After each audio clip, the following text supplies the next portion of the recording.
A paz e a misericórdia infinita do Senhor esteja contigo, meu irmão, minha irmã, neste quinto domingo da Quaresma.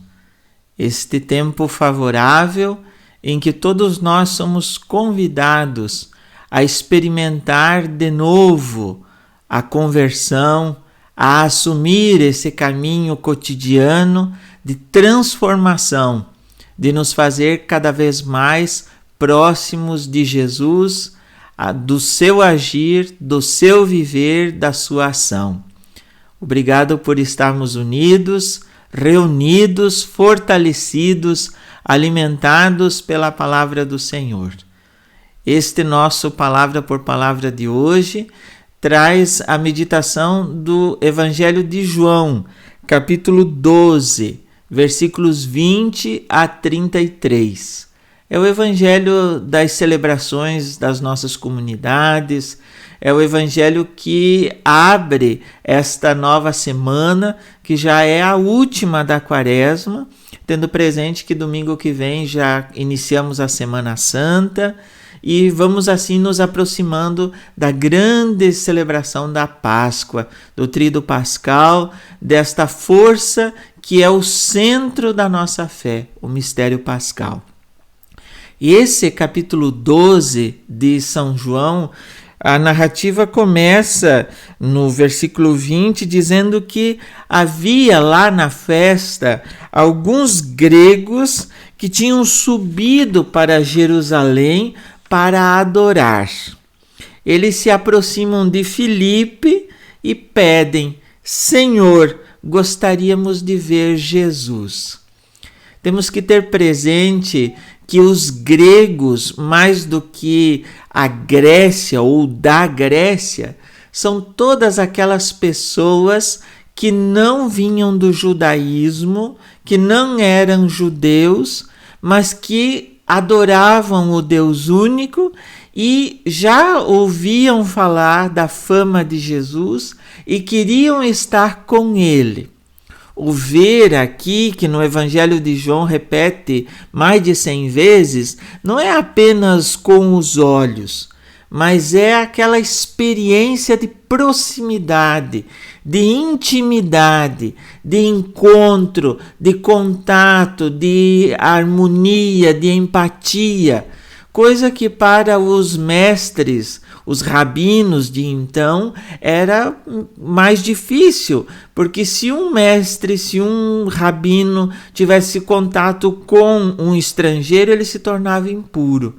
Jesus não vai muito atrás dessas normas, dessas etiquetas, mas Filipe, e depois ele vai consultar André, o primeiro a ser chamado, ambos são de nome grego, eles ficam em dúvida, porque eles ainda têm presente os preceitos da lei.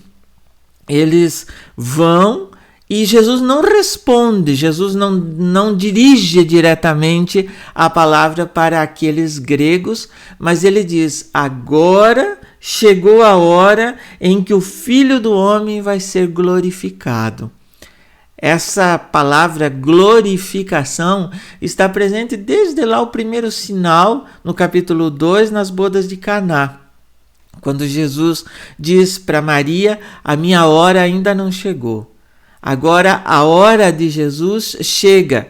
A hora é da salvação para todos, porque agora a salvação é universal, não é restrita a uma nação, mas a hora também é a hora da paixão e da morte de Jesus. E isso se confirma porque Jesus usa aquela expressão: se o grão de trigo que cai na terra não morre, ele continua só um grão de trigo. Mas se morre, então produz fruto, produz muito fruto.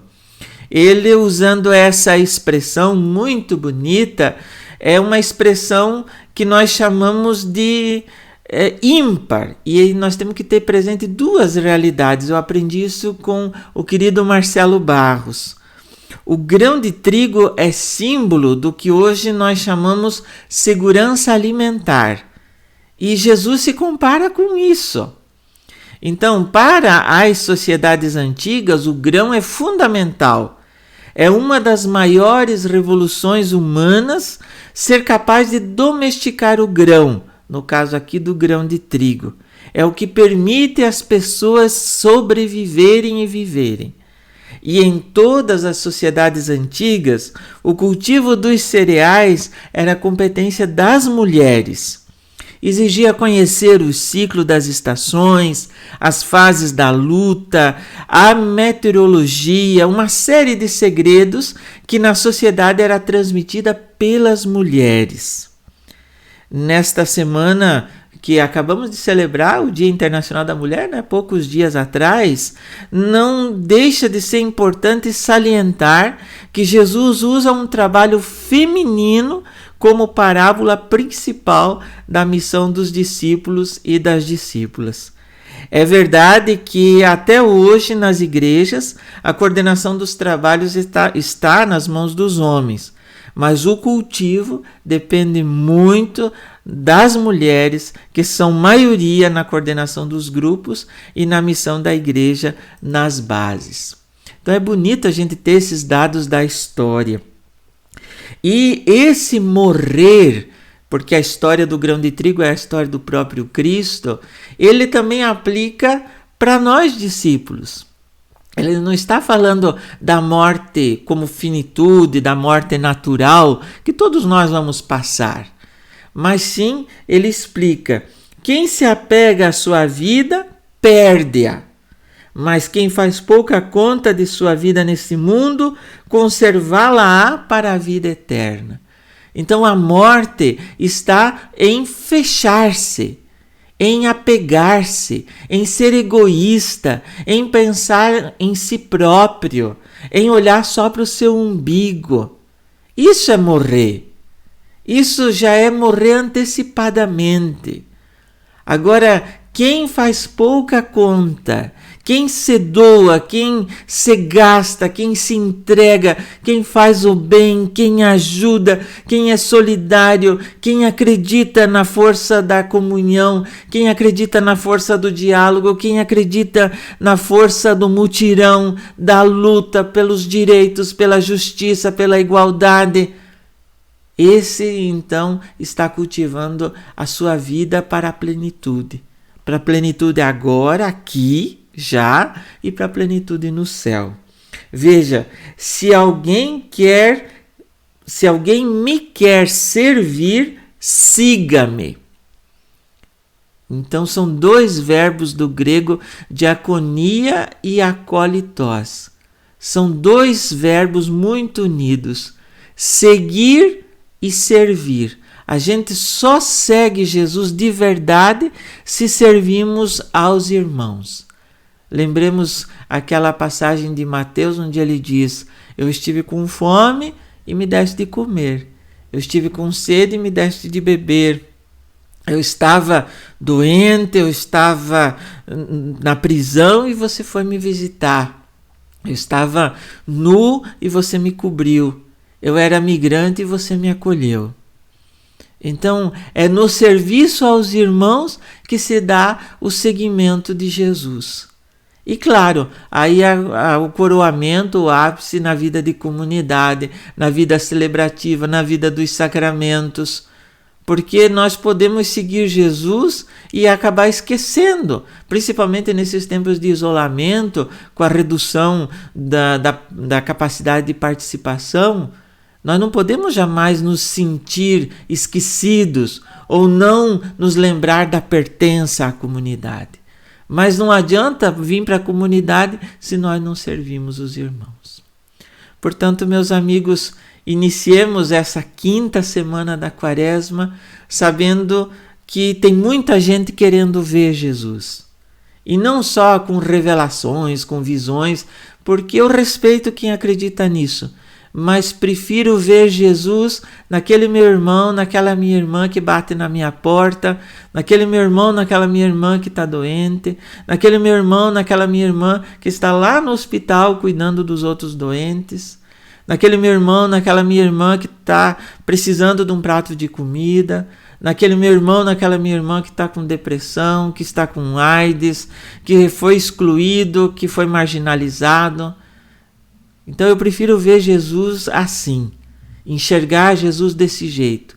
E nós vamos mostrar Jesus para esses gregos de hoje, que são todos aqueles que talvez ainda não fizeram a experiência de Jesus, servindo a eles, acolhendo a eles, tratando bem a eles, sendo bons com eles, repartindo, sendo solidários, gentis, empáticos.